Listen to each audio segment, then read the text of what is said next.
Are you exhausted? Spread too thin? Stressed out? Feel like you just need some time for yourself? Hey, I'm Jared and I can relate to all of those feelings. Let's just stop and breathe for a moment. Before we jump into this, let's breathe in for 4. You ready? Breathe in for 4. 1, 2, 3, 4. Hold it for 4. 1, 2, 3, 4. Now breathe out for 4. 1, 2, 3, 4. Now hold for 4. 1, 2, 3, 4. Listen, you may need to pause this video. Breathe as many times as you need before you continue. For me, sometimes it just feels like I have nothing left to give. I get irritated by the people closest to me, and I tend to get cynical about life and criticize everyone, including myself. The term self-care has become quite popular, and self-care is anything someone might do for the sake of their physical, mental, or emotional health. We want you to be healthy in all of those ways, and we know God does too. In this video series, we want to help you find some new ways to approach your own self-care so that you don't get depleted, feel like you have nothing left to give, and begin to resent the people in your life. But we also know this: self-care can lead to self-centeredness, and a life revolving around you will never deliver what you want it to. The common wisdom in our current culture tells you to focus more on yourself. You need to put you first, and things will improve. The problem with this advice is that it assumes that you are the source of life, that the energy and life and love and joy and peace that you're looking for can be found inside you. But you've probably found this isn't really the case. You finally got the time you wanted to be alone, get away, take a nap, go on the dream vacation, enjoy the pleasures you've been hoping for, only to get on the other side of that self-care time and realize things weren't any better than when you started. You still felt the same pressure, stress, and emptiness that you had before. Self-care was just a temporary distraction to a deep-seated problem.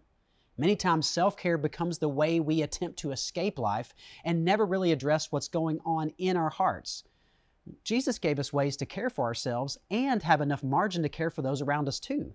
And it's a matter of learning the ways that Jesus practiced self-care. Let me explain. One of the first ways Jesus taught self-care was actually not focused on himself at all.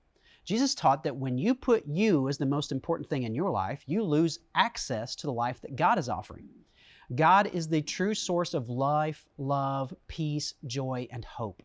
In other words, if you think more focus on you will re-energize you, you'll be disappointed to find it doesn't help you all that much. In Matthew 16, Jesus said it this way: if you try to hang on to your life, you will lose it. I mean, that's a paradox, but it's true. And then he said this: if you give up your life for my sake, you will save it. According to Jesus, the path to fulfillment, to a full and abundant life, comes from him. Jesus says if you want to know what your life is all about, if you want to really live, it starts by accepting that life's not about you. This is why most of us get so confused about what our life really is about. It's why we wonder if our life matters or if we're just another cog in a wheel. We wonder if we're making a difference because we're pursuing life in the wrong places. Our life comes directly from the one who created us. God created life.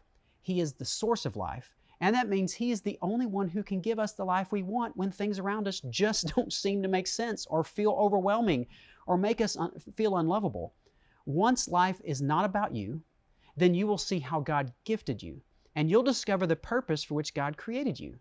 And once you see God as the source of joy and peace, you'll be able to face the things that are stressing you out. Once you live a life connected to the source of life, you'll find more margin to be able to truly enjoy and give and serve the people around you. Self-care by itself will never deliver that kind of life. If you want to dive deeper into how to find and live out your purpose in life, check out our Welcome to Wonderland series on the YouTube channel. And if you want to discover some of the self-care habits that Jesus himself practiced and that will help you access the source of life when you need him most, then keep watching the other videos in this series. There are some things we can do to regain our strength when we feel weak. There's a way to keep giving and serving without draining ourselves. There's a way to live a full life despite difficulty and trouble.